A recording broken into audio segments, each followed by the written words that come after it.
विद्यार्थियों, पिछले लेक्चर में अपन ने अंकेक्षण प्रक्रिया के बारे में विस्तार से विचार विमर्श किया था। आज अपन अंकेक्षण कार्यक्रम के बारे में जानकारी प्राप्त करेंगे। अंकेक्षण कार्यक्रम को इंग्लिश में ऑडिट प्रोग्राम कहते हैं। तो अंकेक्षण का कार्य करने के लिए अपनाई जाने वाली एक क्रमबद्ध योजना अंकेक्षण कार्यक्रम कहलाती है। अंकेक्षण कार्य को सुचारू रूप से चलाने के लिए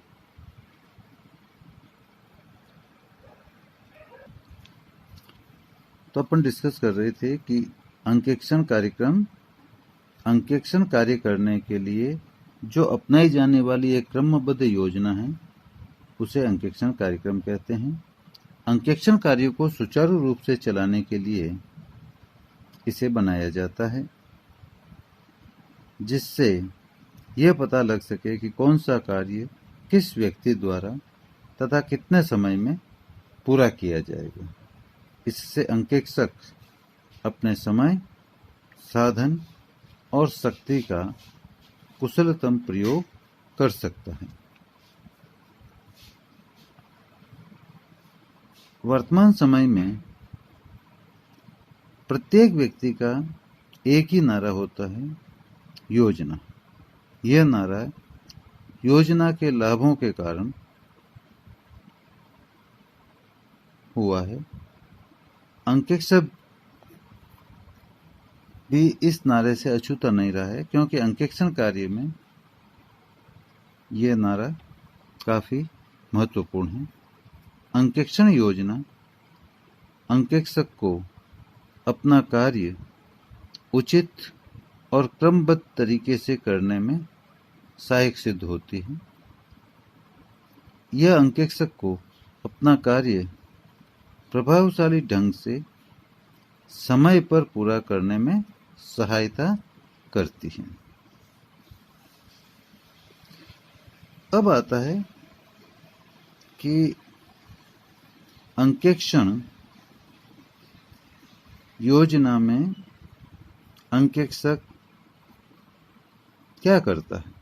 तो अंकेक्षण योजना से अंकेक्षक के महत्वपूर्ण क्षेत्रों में पर्याप्त ध्यान और समय दे सकते हैं। मतलब ऑडिट प्लान कर लिया या प्लानिंग कर ली तो अंकेक्षण के जो भी महत्वपूर्ण क्षेत्र है उन पर वो पर्याप्त ध्यान दे सकेगा, टाइम दे सकेगा, ताकि कहीं वह लापरवाही के कारण कर्तव्य भंग का दोषी न ठहराया जा सके।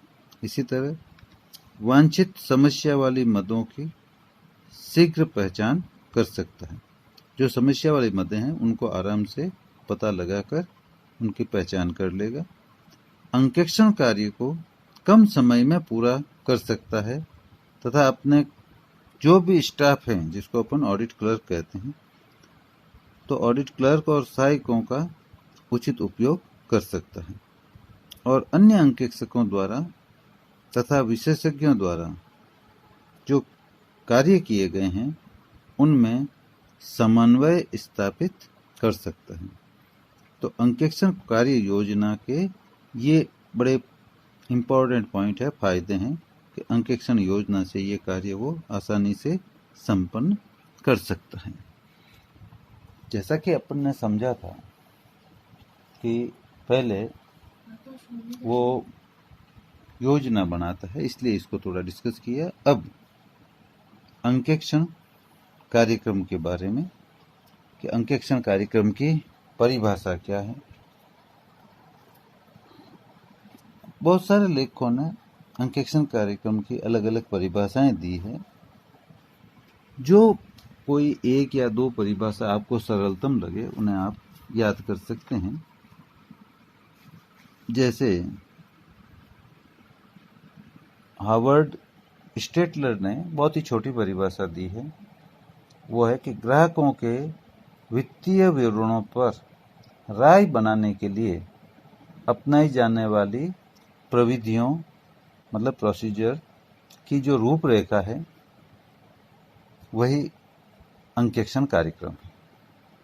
इसी तरह प्रोफेसर मैक्स ने कहा है कि अंकेक्षण कार्यक्रम अंकेक्षण में किए जाने वाले अंकेक्षण कार्य की विस्तृत योजना है, विशेष रूप से वित्तीय विवरणों की प्रत्येक मदों की जांच के लिए अपनाई जाने वाली प्रविधि मतलब प्रोसीजर है तथा इसमें लगने वाले समय का अनुमान लगाया जाता है। ये लेखकों की परिभाषा है। इनके आधार पर अपन भी अपनी भाषा में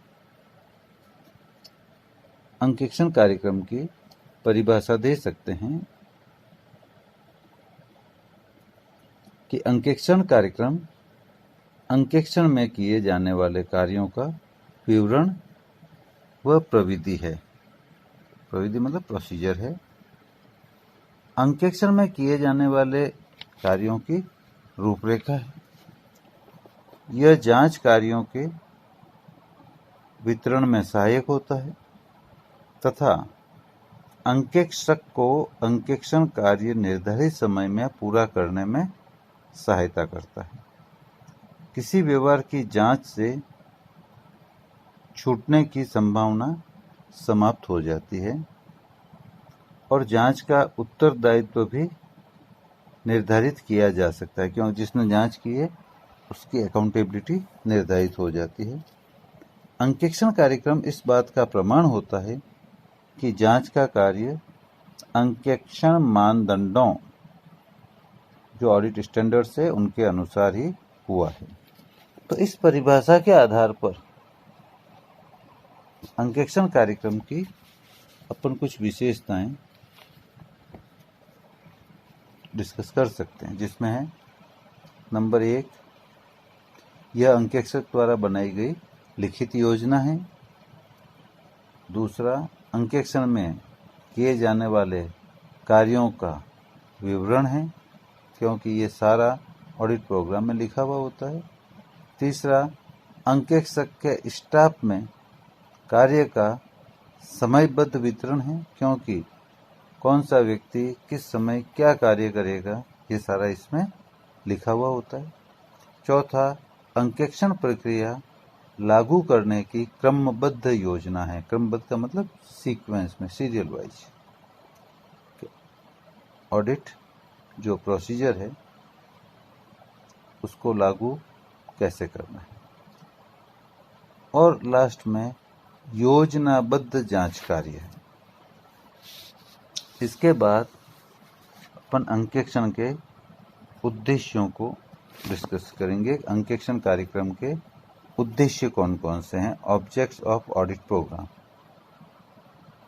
अंतर्राष्ट्रीय अंकेक्षण व्यवहार समिति ने अंकेक्षण कार्यक्रम के महत्वपूर्ण उद्देश्यों में 2 उद्देश्य बताए हैं। नंबर 1, लेखांकन एवं आंतरिक नियंत्रण प्रणाली का ज्ञान। लेखांकन एवं आंतरिक नियंत्रण प्रणाली का ज्ञान, knowledge about accounting and internal control system. और दूसरा, अंकेक्षण प्रविधियों का निर्धारण, डिटर्मिनेशन ऑफ ऑडिट प्रोसेस। तो लेखांकन एवं आंतरिक नियंत्रण प्रणाली का ज्ञान में अपन को संस्था की लेखांकन प्रणाली, लेखांकन नीतियों और आंतरिक नियंत्रण प्रणाली के बारे में जानकारी प्राप्त होती है तथा यह निर्धारित करना होता है कि आंतरिक नियंत्रण प्रणाली संतोषजनक है या नहीं। यदि आंतरिक नियंत्रण प्रणाली संतोषजनक है तो ऐसी दशा में अंकेक्षक अपने जांच के क्षेत्र को थोड़ा सीमित कर सकता है, परंतु यदि आंतरिक नियंत्रण प्रणाली संतोषप्रद नहीं है तो वो विस्तृत जांच करेगा। दूसरा है अंकेक्षण प्रविधियों का निर्धारण। अंकेक्षण कार्यक्रम के आधार पर अंकेक्षण प्रविधियां निर्धारित की जाती हैं तथा उनका स्वभाव व समय सीमा तय की जाती है। इसके साथ साथ संपूर्ण अंकेक्षण कार्य को समन्वित किया जाता है। अंतर्राष्ट्रीय अंकेक्षण व्यवहार समिति ने जो उद्देश्य बताए हैं उसके अलावा भी अंकेक्षण कार्यक्रम के कुछ उद्देश्य हैं। नंबर 1, यह सुनिश्चित करना कि नैतिक जांच तथा सत्यापन से कोई व्यवहार छूट न जाए। मतलब यदि आपको ये लगता है कि इंटरनल कंट्रोल सिस्टम साउंड नहीं है तो आप नैतिक जांच करेंगे, और यदि परीक्षण जांच करते हैं तो ऐसी दशा में आपका उत्तरदायित्व बढ़ जाता है। तो ये सुनिश्चित करते हैं कि नैतिक जांच कर रहे हैं और सत्यापन कर रहे हैं तो कोई व्यवहार छूटना नहीं चाहिए। ये एक मेन उद्देश्य होता है अंकेक्षण कार्यक्रम का। और दूसरा है अंकेक्षण कर्मचारियों की योग्यता, क्षमता और अनुभव के आधार पर कार्य का विभाजन करना तथा उनका उत्तरदायित्व निर्धारित करना, ताकि जो व्यक्ति जिस कार्य में निपुण है, जिसकी वो योग्यता रखता है, नेचुरली उसकी कार्य क्षमता उसमें अच्छी होगी, उसका अनुभव भी होगा, तो वो ज़्यादा कार्य करेगा, कम समय में करेगा और गलती की संभावना नहीं रहेगी। और तीसरा है अंकेक्षण कार्य को नियत समय में पूरा करना। जो टाइम शेड्यूल निर्धारित किया गया है उस टाइम पर अंकेक्षण कार्य पूरा हो जाना चाहिए। इसके बाद अपन डिस्कस करेंगे कि अंकेक्षण कार्यक्रम बनाते समय हमें किन किन बातों का ध्यान रखना चाहिए। क्योंकि पहले अपन ने अंकेक्षण कार्यक्रम का अर्थ समझा, परिभाषा समझी, परिभाषा के आधार पर विशेषताएं समझी, फिर अंकेक्षण कार्यक्रम किस उद्देश्य से बनाया जाता है वो समझा। अब अंकेक्षण कार्यक्रम जब बनाता है अंकेक्षक, तो उसे अंकेक्षण कार्यक्रम बनाते समय कौन कौन सी बातें ध्यान रखनी चाहिए, मतलब consideration while framing audit programme के बारे में विस्तार से चर्चा करेंगे। तो अंकेक्षण कार्यक्रम बनाते समय सबसे पहले अंकेक्षण का उद्देश्य ध्यान रखा जाता है। उद्देश्य क्या है उसके हिसाब से अंकेक्षण कार्यक्रम बनाया जाता है। दूसरे नंबर पे व्यापार का आकार तथा व्यापार की प्रकृति के बारे में जानकारी रखी जाती है। तीसरा, लेखांकन की प्रणाली कौन सी अपनाई जा रही है उसका ध्यान रखा जाता है। 4 नंबर पे व्यापार में रखी गई लेखा पुस्तकें और सहायक पुस्तकें कौन कौन सी है उसका ध्यान रखा जाता है, ताकि कार्य का बंटवारा उसके हिसाब से हो सके। ये भी देखा जाता है कि आंतरिक नियंत्रण प्रणाली का स्तर कैसा है।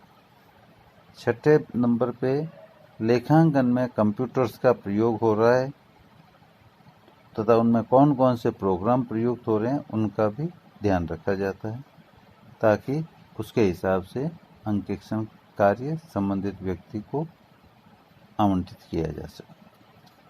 7वां बिंदु है गत वर्ष की तुलना में व्यापार की परिस्थितियों में क्या क्या परिवर्तन हुआ है, इसका भी अंकेक्षण कार्यक्रम बनाते समय ध्यान रखा जाता है। इसके बाद 8वां बिंदु है नया अंकेक्षण हो तो पुराने अंकेक्षक से जो सुझाव प्राप्त होते हैं उनका भी ध्यान रखा जाता है। पुराने अंकेक्षक जो है उसने जब ऑडिट की थी तो क्या क्या सुझाव दिए थे और देखते हैं कि उनका कहाँ तक पालन हुआ है। 9वां बिंदु है पिछले वर्षों में पकड़ी गई अशुद्धियां और छल कपट कौन कौन से थे, किस नेचर की अशुद्धियां व्यापार के द्वारा की जाती है, कौन कौन से छल कपट पकड़े गए हैं, तो उनकी जानकारी प्राप्त की जाती है। उसके बाद संबंधित अधिकारियों के अधिकार, कर्तव्य और दायित्व क्या क्या हैं उसके बारे में भी जानकारी प्राप्त की जाती है। उसके बाद पिछले वर्ष के अंकेक्षित अंतिम खाते और अंकेक्षण प्रतिवेदन है उसको भी ध्यान में रखा जाता है, क्योंकि अंतिम लेखों में जो बैलेंस आए हैं तो वो इस साल ब्रॉड फॉरवर्ड होंगे, उनकी जांच की जाती है।